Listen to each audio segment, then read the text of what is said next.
On the cobblestone path, Shirone's hand tightened around Amy's wrist, stopping her. Amy's green eyes shone with intense focus, but Shirone's sudden action made her freeze. For a moment, the air seemed to solidify. Shirone, with a look of worry but also firm resolve, looked down at Amy's fiery red hair. Behind him, Rian could only stand still, his face filled with alarm as he witnessed the tense situation. "Amy," Shirone said, his voice deep and resolute, "let's go." His words were like a bucket of cold water thrown on the raging fire in Amy's heart. She looked up, her green eyes wide, reflecting extreme confusion and anger. "Why? Are you stopping me?" she almost screamed, unable to believe what was happening. Shirone didn't flinch at her outrage. He replied, his tone both reproachful and deeply understanding. "You know what kind of people they are. I know you realize that. You're right. But—" Shirone stared directly at the boy he was holding, his blue eyes reflecting disappointment. "I just didn't want you to act like this," he said in a calm but firm voice. In that moment, Amy could only stand frozen in astonishment, witnessing the entire scene. Giss struggled to free his hand. "Give it back," he shouted, but then paused as he felt something being placed in his palm. "Huh? Again?" Giss stared in shock at the gold coin Shirone had just put in his hand. The surprise quickly turned into anger and humiliation. Feeling insulted, he roared, charging towards them with a furious expression. "Do you really want to be looked down on that much, you arrogant nobles? How does it feel to have 5 gold coins thrown in your face? You must be so happy, right?" With that, Giss threw the gold coins at Amy. They spun through the air and hit her, but Amy just stood still, coldly looking at the boy with an unwavering expression. The glittering coins clattered onto the cobblestone ground at her feet. "Well?" Giss turned back, throwing Amy a disdainful look. "How ridiculous," he muttered before disappearing with his friends onto the cobblestone path of the harbor. At their feet, a few gold coins lay scattered on the cold stone, a testament to the recent encounter. Shirone lowered his head, his hand still grasping Amy's, but she remained silent, her eyes fixed on the ground. After a heavy moment, Amy gently but firmly pulled her hand away from his. She turned, her fiery red hair obscuring the expression on her face. "It's fine," she said, her voice even. "Let's just take a carriage." From behind, Rian and Elzine had witnessed everything. Rian's face tightened with worry and confusion at the scene. He frustratedly clenched his fist. Why is Shirone acting like that? It's not like him at all. Beside him, Elzine calmly observed. She watched Shirone and Amy's backs as they gradually moved further away, an invisible distance having formed between them. Elzine gently explained, "It's not Amy's fault. She has every right to be angry with Shirone because he didn't stand up for her." On the sunlit docks, Rian gently took Elzine's wrist, his expression somewhat indifferent. Elzine lowered her head, her golden hair obscuring her eyes as she looked down at their hands. A strange feeling suddenly welled up within her. Is this empathy? She wondered to herself. But then a more painful truth suddenly flashed, clear and sharp as a knife. Her heart clenched. Elzine reached out and clutched her chest, unable to hold back the tears that streamed down her face. It's unrequited love. It has to be. Meanwhile, in a small and deserted alleyway in the city, Giss was being blocked by his friends. One of them angrily shouted, "Hey, idiot, why did you pay them? 5 gold coins is enough for us to live for many days." Giss turned around, his face full of pride and annoyance. "Don't you guys have any self-respect? Do you really want to accept that pity money?" "So what? Money's still money," another boy replied casually. Giss became even more exasperated. "Tch, that's exactly why people call us beggars." The same friend just now suddenly smirked meaningfully, looking at Giss, who was blushing. "Be honest, you're smitten with that redhead girl, aren't you?" Giss flinched, his face turning even redder as he stammered in denial. "No, that's not it. Are you crazy? You think I would like a girl like her?"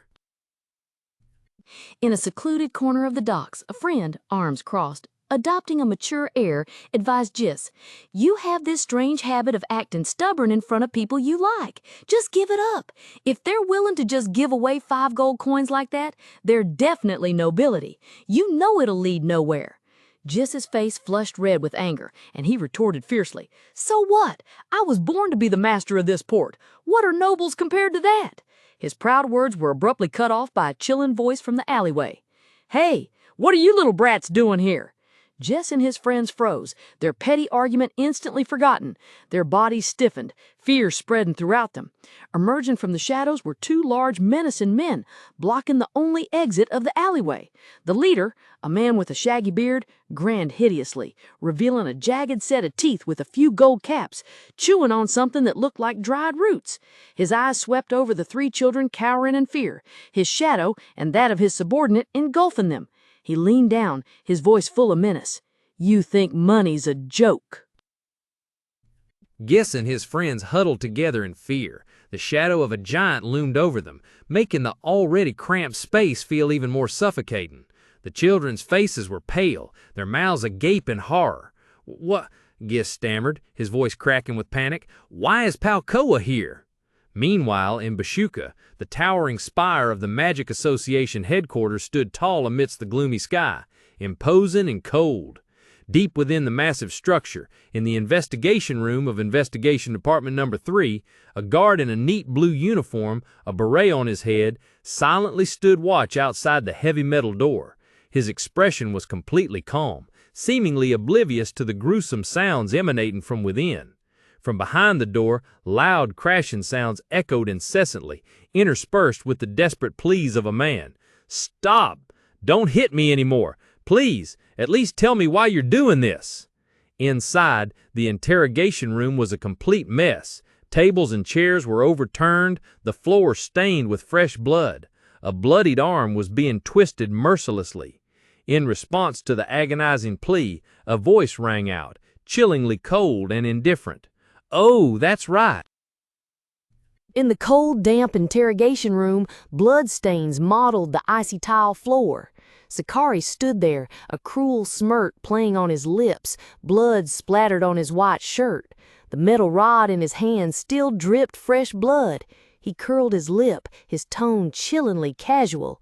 "I don't think I mentioned this to you." At his feet, Lucas writhed in pain, his hands cuffed tightly. He looked up, screaming in despair and rage. "You're insane! You can't just say you're investigating and beat me to a pulp without saying anything." Ignoring Lucas's screams, Sakari swung the rod again. A sharp thwack echoed as the cold weapon, enveloped in a vibrant red aura, struck Lucas's head. His scream was abruptly cut short. Sakari exhaled deeply, his expression content, as if he had just finished a lot exercise. He tossed the rod onto the floor, creating a cold clang.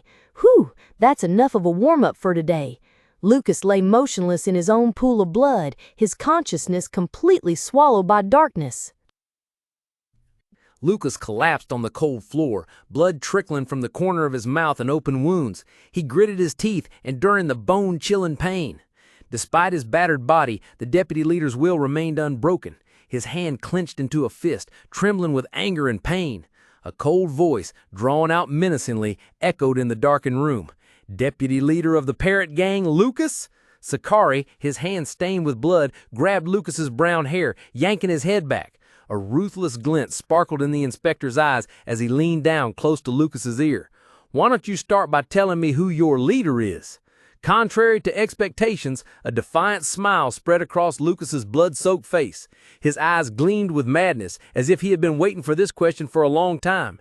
He growled, each word forced out through his clenched teeth. "Finally, you finally asked me that. Our boss is Palcoa!" The name once uttered reverberated. At the same time, the image of a hand adorned with sparkling jewel-encrusted gold rings flashed, an undeniable symbol of power and wealth. A sharp thwack echoed. Giss collapsed onto the cold ground, his head spinning. Blood trickled from the corner of his mouth, mingling with the salty taste of tears.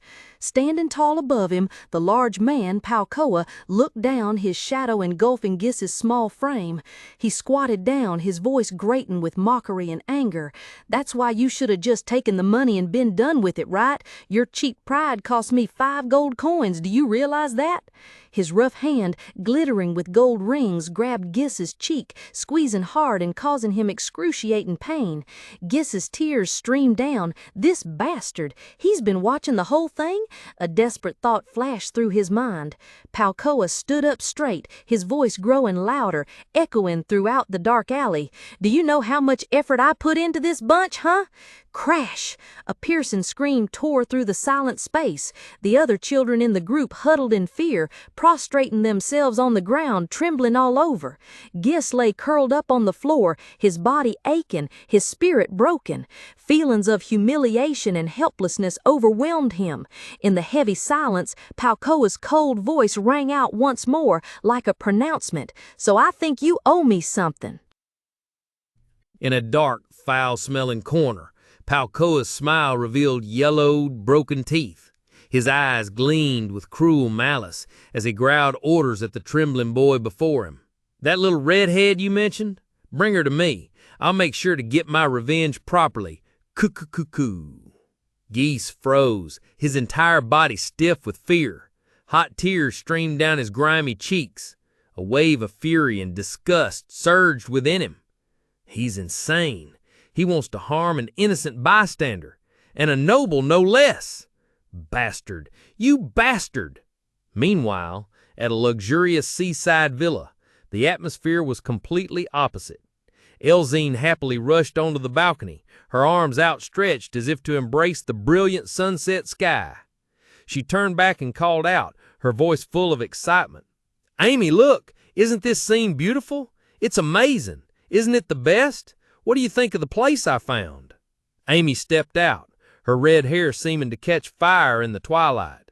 She leaned against the railing, gazing at the seascape painted in shades of burnt orange. "Yeah, it's really beautiful," she replied gently. "How'd you find this place?" "A relative of mine works in a related field," Elzine explained proudly. Inside the room, Rian was sitting leisurely in a chair when Shirone suddenly stood up, his eyes sharpened, alert, directed straight towards the front door as if he had sensed an invisible danger silently approaching. Rian sat silently, his golden eyes gazing thoughtfully into the empty space. In the quiet atmosphere, a hand gently extended a skillfully knitted woolen four-leaf clover towards him. He stared intently at the small handcrafted object, and the memory of a conversation with Olena suddenly flooded back.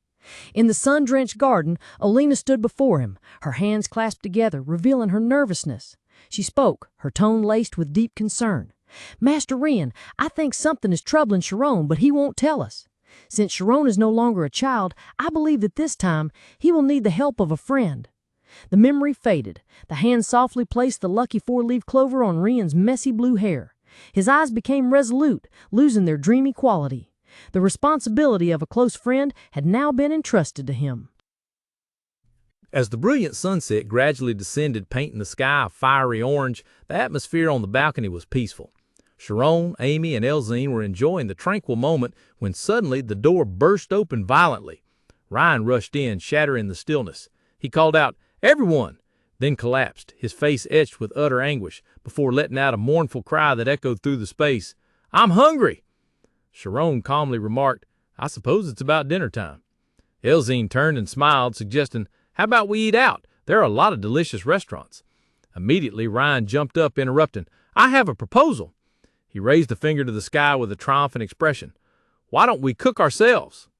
Shirone, Amy, and Elzine were all stunned by this unexpected idea, asking in unison, astonished, "You want to cook ourselves?" Elzine was the first to respond, happily agreeing, "That's a good idea. I know how to cook." In contrast to Elzine's enthusiasm, Amy simply crossed her arms, muttering a thoughtful, After a moment of consideration, seemingly having made up her mind, she hesitantly asked, "Then, should we also cook?" Hearing that, Shirone couldn't hide her utter surprise, stammering, "Really?" In the warm sunset-tinged atmosphere, Shirone suddenly exclaimed in surprise, "Amy, you know how to cook?" Caught off guard by the question, Amy was a little flustered but replied with confidence, "Of course! Who do you think I am? Noble women have to learn how to cook." Immediately, Rian put his arm around Elzine's shoulders and enthusiastically suggested, "Then how about this? Let's have a cooking competition. Team Tess and Rian versus Team Amy and Shirone. The cooks will write out a list of ingredients and their teammates will go shopping." Suddenly paired together, Shirone and Amy stood silently next to each other, their expressions somewhat awkward. Elzine, perceptive to her boyfriend's intentions, smiled brightly and said, "Rian, that's a great idea. You're trying to help Shirone and Amy reconcile, aren't you? Then let's add a penalty. The losing team has to do the dishes together." Shirone laughed, leaning against the doorframe with amusement. "Ha ha, sounds fun." Amy crossed her arms and after a moment's hesitation reluctantly nodded. "Yeah, okay." After they both agreed, they sat down at the table to begin the preparations. As Amy took up a pen to write out the ingredient list, Shirone curiously peered over her shoulder. He couldn't help but be stunned when he recognized what she was planning to make. "Wow, you're really going to make that!" Under the stone archway, Shirone enthusiastically put his arm around Ryan's shoulder, raised the paper high, and made a victory sign. He cheerfully shouted, "We'll be back in an hour."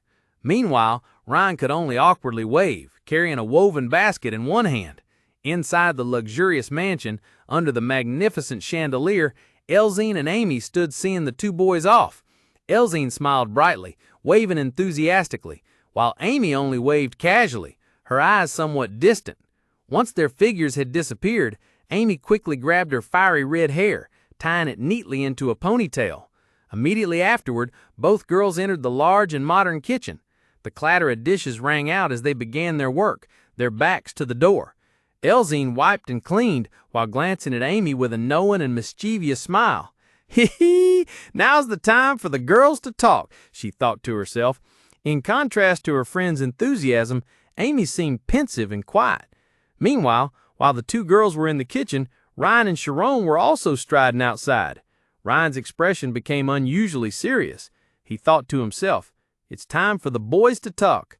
The two stopped on a promontory, looking down at the coastal town sparkling with lights under the quiet night sky.